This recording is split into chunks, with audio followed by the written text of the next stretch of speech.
What are the biggest issues for women in your country?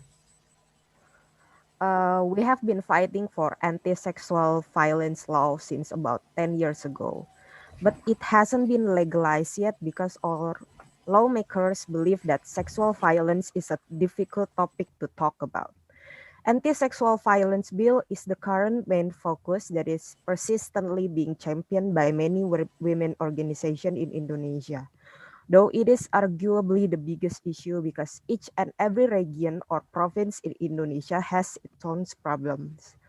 In rural area, the most crucial issue at the moment is land grabbing and land overtaking by the government. This one breeds problems like trafficking in women because they are losing their land, so they are being lured to find a promising job in other places far away from home. Land grabbing basically makes many problems for Indonesian women, in which women farmers lose their lands and source of living. With that said, we have been advocating for the legalization of law protecting migrant workers. And we have also been guarding the reinforcement of anti-human trafficking law. Indonesia at the moment believes that women suffer the most from human trafficking, although many activists did not believe that prostitution is the same with human trafficking. First of all, the rampant red tagging of women activists, particularly peasant women. This happened months ago and still happening today since the anti-terrorism law was implemented. And this all began since Duterte's Sato presidency. Killings and violence caused by military and police are prominent in the streets. Second, as what I have mentioned before, the government still haven't granted women the rights to undergo safe and legal abortion. Same with divorce and same-sex marriage. Third, the increased percentage of women being abused months ago due to COVID-19 lockdown. For instance, in Quezon City, the mayor reported that at least average of 8 women a day were maltreated, abused, or raped between the dates of March 17 to May 23.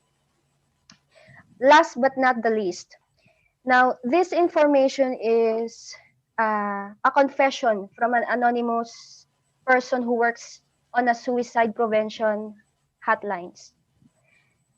This person confessed that there is a sudden increase of percentage of received calls from women who resort to self-harm as they are reported regretting transitioning amidst lockdown.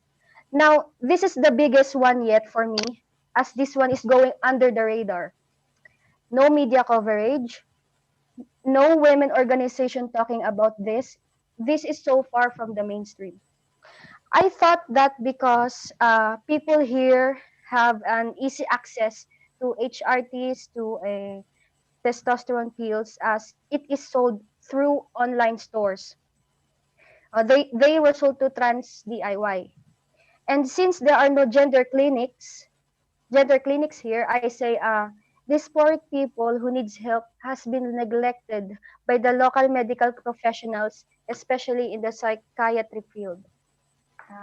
The Dominican Republic is the fifth country in Latin America in terms of the rate of feminicide.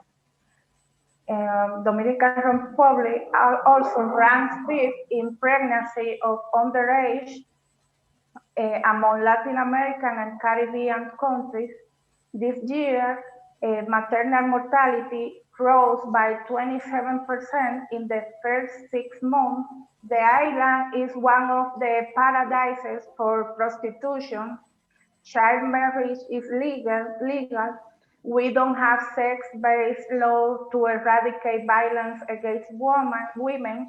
Abortion is a crime. And finally, there are sectors that takes advantage of our state of alarm and recent interest in femicide to infiltrate bills based on gender identity.